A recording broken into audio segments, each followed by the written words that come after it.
Hello mga kabudang! Another day, another video na naman tayo. So ito na nga yung mga ganap namin ngayong araw. Napag-isipan kong pumunta dito sa Souq Waqif kami Novena kasi sabi ko sa kanya gusto kong bumili ng bagong chain na ginto. Uy, hindi to galing sa Purpose ha? Baka isipin nyo. So, hindi na ako nakapag-video doon sa loob ng shop kasi nga bawal. Kasi meron din bumibili doong lokal. So, pinagbawalan kami mag-video doon. So, after nyan, pumunta kami dito sa restaurant kung saan palagi kami pumupunta dito at kumakain. Kasi nga, murang-mura dito yung kebab nilang karne. Na para kasi siyang steak talaga yung lasa. yarn. So, ayun, basta para sa amin, napakasarap niya. So, syempre, dyan kami pumunta. Mura di ba? So, 5 real lang yung per stick. So, 75 pesos siya or 76 pesos in Philippine money.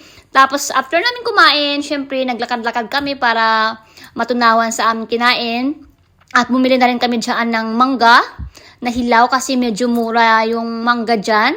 Tapos, after nyan, ay nag-ikot-ikot lang kami saglit at pupunta na rin kami doon sa shop kung saan bumibili kami ng cat food, pagkain ng aming pusa. Tapos, bumili na rin kami ng cat litter, yung tinataihan ng aming pusa.